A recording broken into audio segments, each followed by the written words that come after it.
রহস্যজনকভাবেই নিখোঁজ জেটিয়ার এক প্রাক্তন পঞ্চায়েত সদস্যা। সন্দেহ কোনো পাচার চক্রের হাতে পড়েছে।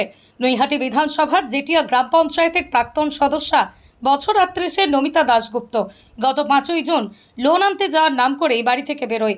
হালিশহর বারেন্দ্র গলির বাড়ি থেকে টোটো করে কল্যাণী হাসপাতালে পৌঁছেন। তারপর থেকে তার আর কোনো হদিশ মিলছে না। প্রথমে নিখোঁজের ডায়েরি হলেও পরে হালিশহর থানায় অপহরণের অভিযোগ দায়ের করে পরিবার। নমিতা দাশগুপ্ত তার স্বামী রানা দাশগুপ্ত লোকসভা ভোটের আগে তৃণমূল ছেড়ে বিজেপিতে যোগ দেন। রানা দাশগুপ্ত বলেন, ভোটের ফল প্রকাশের দিন থেকে নিজের ও স্ত্রী নমিতার মোবাইলে একাধিক থ্রেট কল আসে, তবুও সাহস করে বাড়িতে থাকে। পরদিন বাড়ির লোকদের বলে 11টায় কল্যাণী যাতায়। 11টা 45 নাগাদ ওর ফোন বন্ধ হয়ে যায়। ওই দিন থেকেই পুলিশের সহযোগিতায় চারিদিকে খোঁজাখুঁজি করে আজ পর্যন্ত সন্ধান মেলেনি।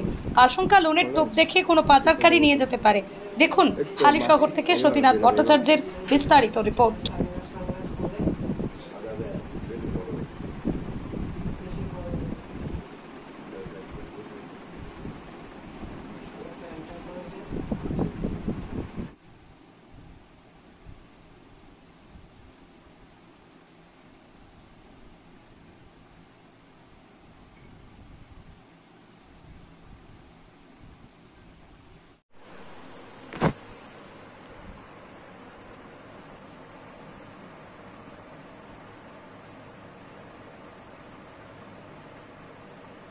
টোটোওয়ালার মুখটা দেখা যাচ্ছে, দেখছি তারা ঘোরা কথা বলছে,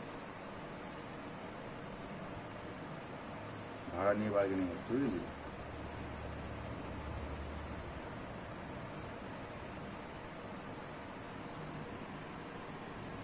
নীল জামা পরা, হাফ প্যান্ট পরা টোটোওয়ালা।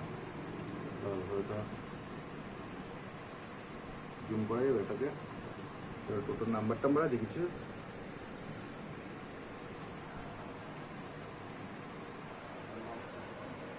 দাদা টোটোটা ভালো করে দিচ্ছি। এবার ইয়ে কর, জুম কর, আগে থেকে দাদা চুপ করে ধরে থাক।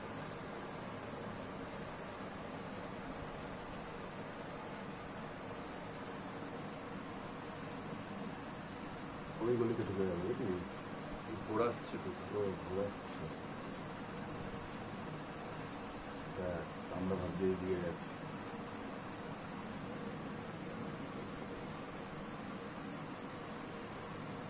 নিচে